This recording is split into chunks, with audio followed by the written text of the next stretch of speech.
السلام علیکم۔ Doctor Muhammad Riaz veterinary clinic and pharmacy, چوک شادی پورہ، لاہور۔ آج ہم بہترین کیس لے کر آئے ہیں۔ یہ ایک بھینس ہے، اس کی یہ ٹریٹ ہے، یہ تقریباً 6 سے 7 دن سے یہ دودھ نہیں نکل رہا، اس سے دودھ نہیں دھویا جا رہا۔ تو اصل میں اس کو کیا ہوا تھا، تو یہ کہیں تھوڑی سی بیٹھنے اٹھنے سے چوٹ لگنے کی وجہ سے بھی ہو سکتا ہے۔ اگر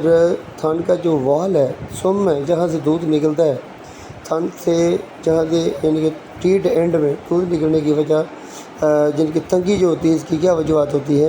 یا تو پھر بیٹھنے سے چوٹ لگنے کی وجہ سے بھی ہو سکتا ہے، دبانے کی وجہ سے بھی ہو سکتا ہے۔ دبانے کی وجہ سے، چوٹ لگنے کی وجہ سے تھن کا جو وال ہوتا ہے، وہاں کے جو لیگامنٹ ہوتے ہیں، مسلز جو ہوتے ہیں، وہ ان میں کھچاؤ آ سکتا ہے، ان میں یعنی کہ کھچاؤ آ سکتا ہے، اور اس کے ساتھ ساتھ اس میں یعنی کہ چوٹ لگنے کی وجہ سے، کچل جانے کی وجہ سے،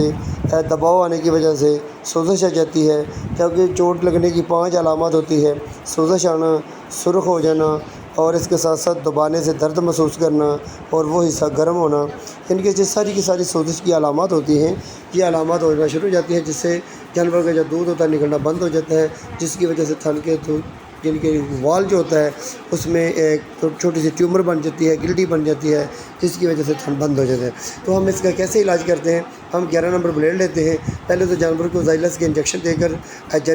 جنرل انسٹیٹک نشہ دیتے ہیں۔ اس کے بعد ہم 11 نمبر بلیڈ کو بہت آہستگی کے ساتھ تھن کے وال کے اندر داخل کرتے ہیں۔ پھر اس کو بہترین طریقے کے ساتھ، بہت سافٹ طریقے کے ساتھ اس کو تھن کے اندر سے ہم جو ٹیومر ہوتی ہے، گلٹی ہوتی ہے، رکاوٹ کو دور کرتے ہیں۔ تھن کے یعنی کہ اندر جو بلیڈ ہوتا ہے، 11 نمبر بلیڈ کو ہم یعنی کہ ان کو گھماتے ہیں، اور اس کے گھمانے سے مکمل طور پر جو گلٹی جو ہوتی ہے تلف ہو جاتی ہے، ختم ہو جاتی ہے۔ اور اس کے بعد ہم نے تھن کے اندر سے سارا دودھ نکال لیا، اور دودھ نکالنے کے بعد ہم نے انٹرا میموری ٹیوب جو ہے وہ تھن کے اندر جو تھن کا اینڈ ہوتا ہے، تھن کا نپل دودھ نکلنے کے بعد وہاں سے ہم نے ٹیوب کو داخل کر کے تھن کے اندر سے زخم جو ہوتے ہیں اس کو کور کرنے کے لیے اینٹی بائیوٹک اور اینٹی الرجک اور اسٹیرائڈ یعنی کہ ایموکسیسلین، جینڈامائسین اور پلیڈنیسولون کا جو کمبینیشن ٹیوب کا ہوتا ہے، اس کے ساتھ ہم نے یہ ٹیوب اندر داخل کی، اور داخل کرنے کے بعد ہم نے بینڈیج جو ہوتی ہے، چھوٹا سا بینڈیج کا ٹکڑا لیتے ہیں، اور یہ بینڈیج کو بھی ہم ٹیوب کے ساتھ تر کر لیتے ہیں، یعنی کہ نرم کر لیتے ہیں، ٹیوب لگا لیتے ہیں، اور کسی یعنی کہ اوزار کی مدد سے، یا پھر ربڑ کے یعنی کہ جیسے کوئی سلائی ٹائپ ہوتی چیز، اس کی مدد سے ہم نے تھن کے اندر سے یہ بینڈیج رکھ دیتے ہیں، تاکہ یہ تھن کا جو زخم جو ہم نے جو گلٹی ٹیومر نکالی ہے، یہ دوبارہ 1-2 دن کے بعد بند نہ ہو جائے۔ کیونکہ یہ جب گلٹی یا ٹیومر نکلتی ہے تو زخم جب ہیل ہوتا ہے، جب زخم ہیل ہوتا ہے تو ساتھ ہی یعنی کہ تھن کا جو نپل ہوتا ہے یہ بند ہو جاتا ہے، جن کے دودھ نکلنا پھر بند ہو جاتا ہے، جس کی وجہ سے یعنی کہ جو سرجری ہوتی ہے فیل ہو جاتی ہے، ناکام ہو جاتی ہے۔ اس کے لیے ہم نے تھن کے اندر سے جو بینڈیج ہوتی ہے، بریک سی بینڈیج کا ٹکڑا لے کر اس کو اینٹی سیپٹک اور اینٹی بائیوٹکس اور اینٹی الرجک اور اس کے ساتھ انفلامیٹری جو آئنمنٹ جو ہوتی ہے یہ مکس کر لیتے ہیں۔ مکس کر کے تھن کے اندر داخل کر کے یہ پٹی کا جو بینڈیج کا جو ٹکڑا ہوتا ہے، اس کو اندر سم کے اندر، سوراخ کے اندر ہم داخل کر دیتے ہیں۔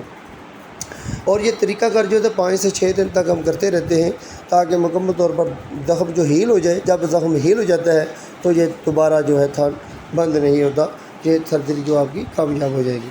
اور یہی ہمارا طریقہ کار ہے، اپنے دوستوں کو سمجھانے کا طریقہ کار ہے کہ جو لوگ کٹ لگاتے ہیں، جو جس کو ہم کہتے ہیں مدانی چیرا لگانا، کراس کا چیرا لگانا، کراس کا چیرا لگا تو دیتے ہیں، تھن تو ٹھیک ہو جاتے ہیں، لیکن جب بھی جانور کا دودھ وغیرہ دھونے کے لیے جانور کو یعنی کہ دودھ تھنوں میں اترتا ہے تو تھن سے دودھ نکلنا شروع ہو جاتا ہے، خود بخود ہی تھن سے دودھ نکلنا شروع ہو جاتا ہے۔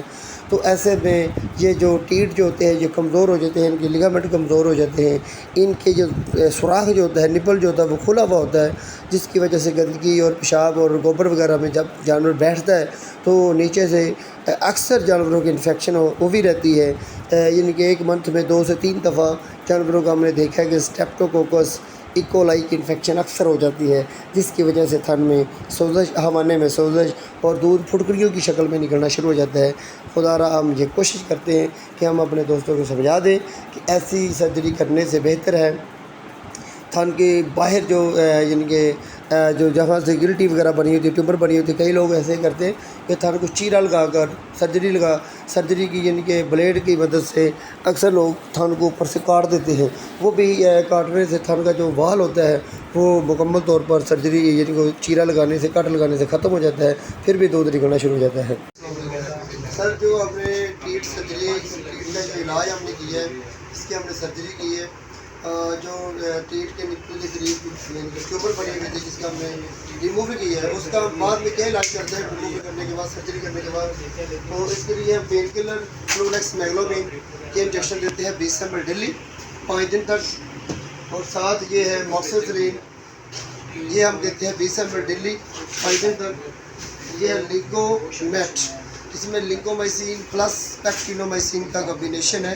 یہ ہم دیتے ہیں 20 ml 5 دن. اور ساتھ کارٹیسپورن ایک آئنمنٹ ہوتی ہے، تو وہ جو کارٹیسپورن جو ٹیوب ہوتی ہے، یہ تھن کے اندر